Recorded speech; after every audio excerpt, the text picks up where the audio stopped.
A'udhu billahi minash shaitanir rajim. Bismillahir rahmanir rahim. Welcome students. In today's parasitology class, we will be focusing on Echinococcus granulosus. Its discovery, geographical distribution, its habitat and life cycle.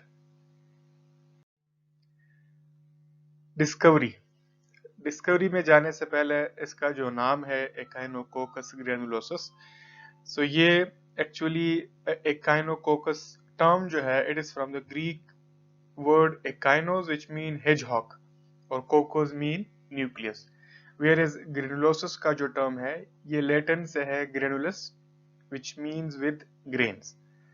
ठीक है, इसका जो common name है commonly it is known as the dog tapeworm और the hydrated worm.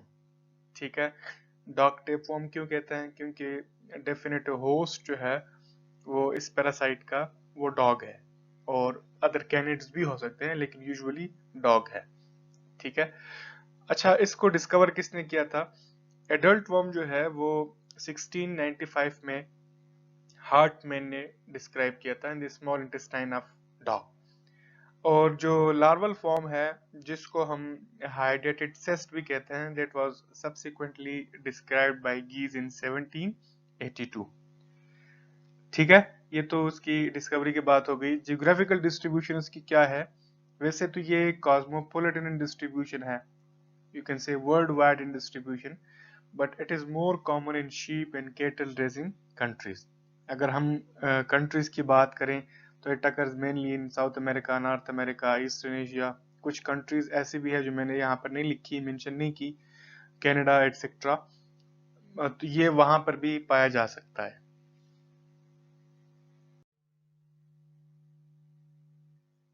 Habitat इसका क्या है, ये कहाँ पर रहता है? एडल्ट वर्म जो है it resides in the small intestine of dog and other canids, canines जो है, जैसे कि wolf, fox, jackal, cat etcetera. Adult worm वहां पर रहता है. ठीक है, और जो लार्वल फॉर्म है it can be seen in man and other intermediate hosts. कौन कौन है अदर इंटरमीडिएट होस्ट्स?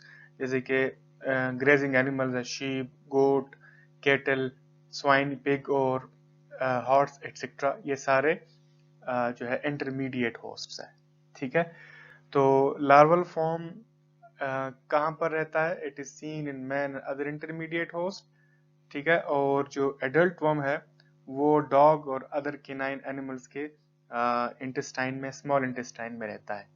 ठीक है, लार्वल फॉर्म कहाँ पर रहता है पार्टिकुलरली ये हमें लंग्स में मिल सकता है. सबसे ज्यादा केसेस तो खैर लिवर में है, उसके बाद लंग्स में, और उसके बाद बाकी के ऑर्गन्स जैसे कि ब्रेन एटसेट्रा, उन ऑर्गन्स में ये पाया जा सकता है. ठीक है, अच्छा, ह्यूमन विजरा तक चूंकि केनाइंस को एक्सेस नहीं है, इसी वजह से ह्यूमन इस केस में डेड एंड होस्ट है. ठीक है, ह्यूमन डेड एंड होस्ट है. डॉग डेफिनेटो होस्ट है यूजुअली अगर हम बात करें, और शीप जो है ये इंटरमीडिएट होस्ट है. और यूजुअली ये जो साइकिल है, साइकिल ऑफ ट्रांसमिशन, ये इन दो एनिमल्स के दरमियान मेंटेन होता है. ठीक है, डॉग और शीप के दरमियान. बाकी भी एनिमल्स इनफेक्ट हो सकते हैं, मैं पार्टिकुलरली बात कर रहा हूँ कि यूजुअली ये जो साइकिल है, cycle of transmission, it is usually maintained between them. अच्छा, लाइफ साइकिल की बात करते हैं, लाइफ साइकिल ऑफ एकाइनोकोकस ग्रेनुलोसस. अच्छा, लाइफ साइकिल में जैसे प्रीवियस लेक्चर में मैंने बताया, प्रीवियस स्लाइड में, कि एडल्ट वर्म कहाँ पर रहता है? ये जो डेफिनेटिव होस्ट्स है, डॉग्स और अदर केनाइंस, उनके स्मॉल इंटेस्टाइन में रहता है. ठीक है, सो एडल्ट वर्म साइज इसका कितना हो सकता है? 3 to 6 mm लॉन्ग. ये रिजाइड करता है small bowel of the definitive host. वहां पर ये ग्रेविड प्रोग्लॉटिड्स एग्स रिलीज करते हैं जो कि फीसिस में पास्ड आउट होती हैं. फिर क्या होता है कि जब ये एग्स जो है, these are ingested by a suitable intermediate host under natural condition. जैसे कि प्रीवियस स्लाइड में मैंने बताया था कि इंटरमीडिएट होस्ट्स कौन कौन है, sheep, goat, swine, cattle, horses, camel, human B.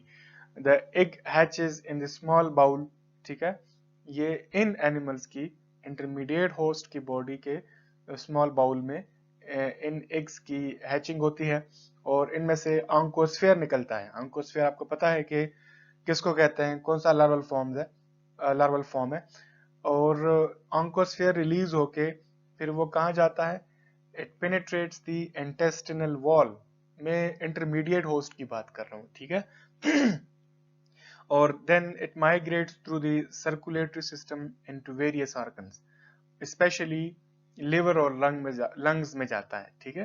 तो एडल्ट ये डेफिनेटिव से इंटरमीडिएट होस्ट की बॉडी में कैसे आता है कि डेफिनेटिव होस्ट जो है उसकी बॉडी से एग्स जो है फीसेस में पास्ड आउट होती हैं, फिर सूटेबल इंटरमीडिएट होस्ट इनको इंजेस्ट करता है और फिर इंटरमीडिएट होस्ट की बॉडी में एग हैच हो जाते हैं, इनमें से ऑन्कोस्फेयर निकलता है और वो ऑन्कोस्फेयर इंटेस्टिनल वॉल को पेनिट्रेट करके सर्कुलेटरी सिस्टम के थ्रू ये वेरियस ऑर्गन में चला जाता है, स्पेशली लिवर और लंग्स में।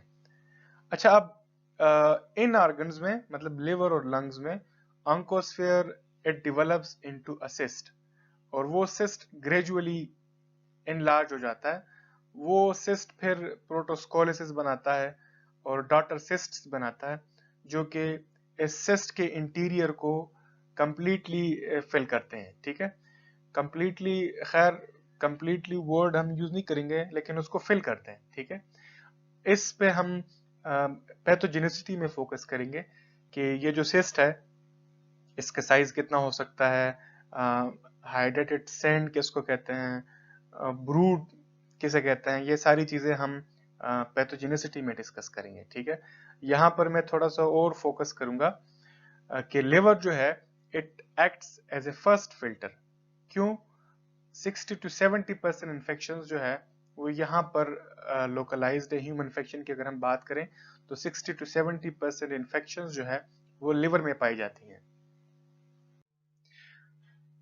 अच्छा, कुछ embryos they pass through the hepatic capillaries और enters the pulmonary circulation, ठीक है। अब लंग्स जो है the act as a second filter और तकरीबन 10% तक इन्फेक्शन जो है human infection they can be found in lungs.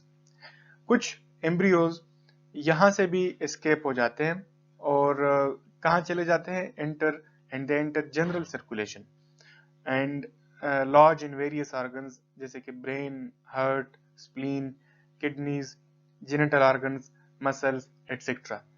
लेकिन जहां भी ये जाते हैं, जहां भी ये एम्ब्रियो सेटल करता है, there is an active cellular reaction consisting of monocytes, eosinophils and some other cells take place around them, ठीक है।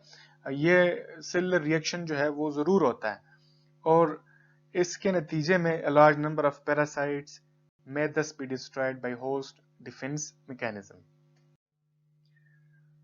अच्छा, ये इम्यून सेल जो है वो उनकी डिस्ट्रक्शन तो करते हैं लेकिन कुछ एम्ब्रियोज फिर भी they escape destruction and develop into a cyst. जैसे कि प्रीवियस स्लाइड में मैंने बताया था कि हम सिस्ट पे फोकस करेंगे। इसके अंदर जो हाइड्रेटेड फ्लूइड है या हाइड्रेटेड सैंड जिसको कहते हैं, जो ब्रूड कैप्सूल्स है, वो हम पैथोजेनिसिटी में करेंगे, ठीक है। लेकिन कुछ एम्ब्रियोज यहाँ they escape destruction and develop into a cyst, ठीक है। अब डेफिनेटिव होस्ट कैसे इन्फेक्ट होता है? डेफिनेटिव होस्ट कौन है? जैसे कि डॉग और other canines, they becomes infected by ingesting the cyst containing organs of the infected intermediate host. और यूजुअली बुचर्स शॉप पे जो डॉग्स और कैट्स होते हैं वो इन्फेक्टेड इंटरमीडिएट होस्ट का विजरा खाने से, अगर उसके अंदर ये सिस्ट मौजूद है, वो इन्फेक्ट हो सकते हैं, ठीक है। आफ्टर इंजेशन, जब ये डेफिनेटिव होस्ट इस विजरा को इंजेस्ट कर लेते हैं तो इस सिस्ट के अंदर जो प्रोटोस्कोलिसिस है they evaginate attach to the intestinal mucosa और फिर they become adult in 32 to 80 days। फिर इसके बाद ये एग्स लेइंग शुरू कर देते हैं। ह्यूमन कैसे इन्फेक्ट होता है? अगर वो भी इन एग को इंजेस्ट कर लें तो वो इन्फेक्ट हो सकता है, ठीक है। और ह्यूमन की बॉडी में भी इन्हीं एग्स में से आंकोस्फेयर निकलेगा और आंकोस्फेयर फिर डेवलप करेगा वेरियस ऑर्गन्स में, ये डेवलप करेगा इनटू सिस्ट्स। कौन कौन से ऑर्गन्स, तो वो प्रीवियस स्लाइड्स में जैसे मैंने बताया कि ये लिवर में यूजुअली ये सिस्ट्स बनते हैं, लंग्स में भी बनते हैं, और बाकी ऑर्गन जैसे कि ब्रेन और अदर ऑर्गन, किडनीज एक्सेट्रा, वहां पर भी हमें ये सिस्ट्स मिल सकती हैं। अच्छा, यहाँ पर आपको ये मैंने CDC वेबसाइट से जो इसकी लाइफ साइकिल है उसका फिगर आपको नजर आ रहा है। इस फिगर में क्या है, फर्स्ट स्टेज में यहाँ पर आप देखेंगे कि क्या है, एडल्ट जो है ये स्मॉल इंटेस्टाइन में रह रहा है, ठीक है। एडल्ट जो है ये एम्ब्रियोनेटेड एग्स इसकी फीसेस में पास्ड आउट होती हैं। फीसेस में पास्ड आउट होने के बाद उसमें से अगर वो इंजेस्ट कर लें इंटरमीडिएट होस्ट तो ऑन्कोस्फेयर हैच हो जाता है और वो इंटेस्टिनल वॉल को पेनिट्रेट कर देता है, ठीक है, पेनिट्रेट दी इंटेस्टिनल वॉल। फिर वहां से जाके जैसे कि मैंने बात की कि ये जनरल सर्कुलेशन के थ्रू वेरियस बॉडी ऑर्गन्स में चला जाता है, तो हाइड्रेटेड सिस्ट जो है ये लंग में, लिवर में ये बन जाती हैं, ठीक है।